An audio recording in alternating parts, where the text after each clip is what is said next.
Many avoidants are serial daters, meaning they monkey branch. Monkey branching is when you swing through the limbs of the trees but not letting go of the previous limb until you have a new limb in hand. It's a metaphor for serial dating. And many avoidants are always in a relationship of some sorts. And this can be particularly painful to be on the receiving end of, because you felt like you had met your person. You were on cloud nine. You felt seen, you felt validated, and you felt wanted. You had a connection and a chemistry with this person unlike any other. And then, all of a sudden, this person's pulling away, and they're telling you things like, I can't give you what you need. I'm just not ready for a relationship right now. I need time and space to heal, and I need to do it alone. I need to work on myself. But then, lo and behold, they are already in a new relationship, love bombing somebody else, showing this new person all the affection, time, energy, and attention that they were previously giving to you. And it feels like you never even mattered, like it was never even real, like you meant nothing to this person. Well, this is actually a reflection of the deep insecurities and the need for external validation that the avoidant has.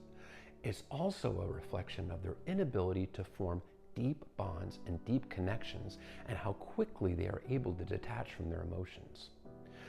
Emotional intimacy, emotional closeness is one of the core triggers of somebody who is avoidant, especially a dismissive avoidant or a fearful avoidant that leans dismissive.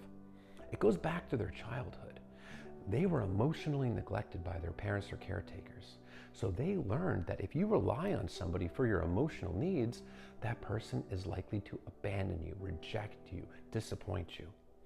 So when the relationship becomes more real and emotional closeness, emotional intimacy is building, it triggers every fear in the avoidant. Their entire limbic system is on fire with cortisol, the stress hormone. And they detach. That's how they learn to keep themselves safe from their feelings, to keep themselves safe in general. They detach from their emotions. They take their feelings for their partner. They bury them. They suppress them.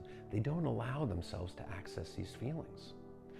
And because they quickly detach, they're able to exit the relationship and enter a new one quickly, because they never truly allowed that deep bond, that deep love to form. They run when their feelings start to get deeper. It is a big core trigger, closeness.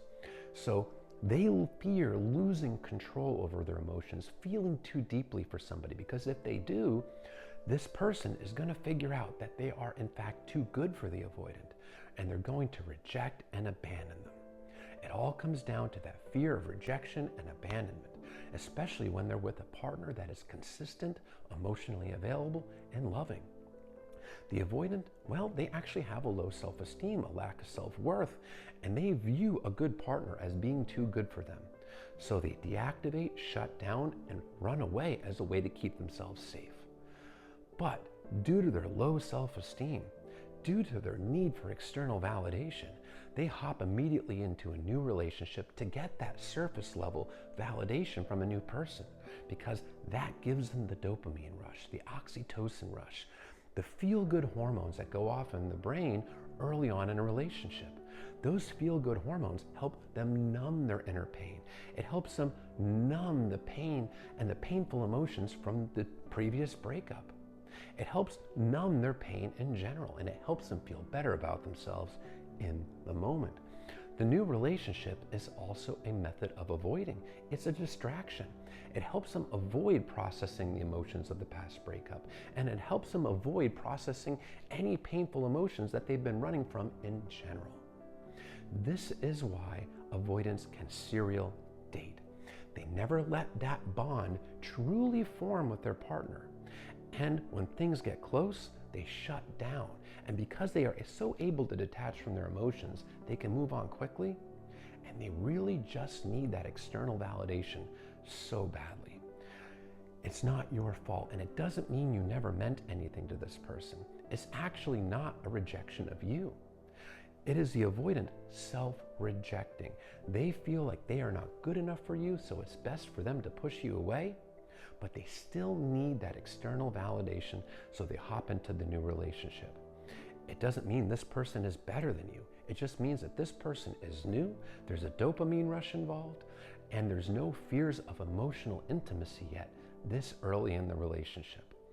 However, if the new person is emotionally available and is a consistent and loving partner, the avoidant, as long as they're not working on themselves, will deactivate and push this person away too and jump into a new relationship.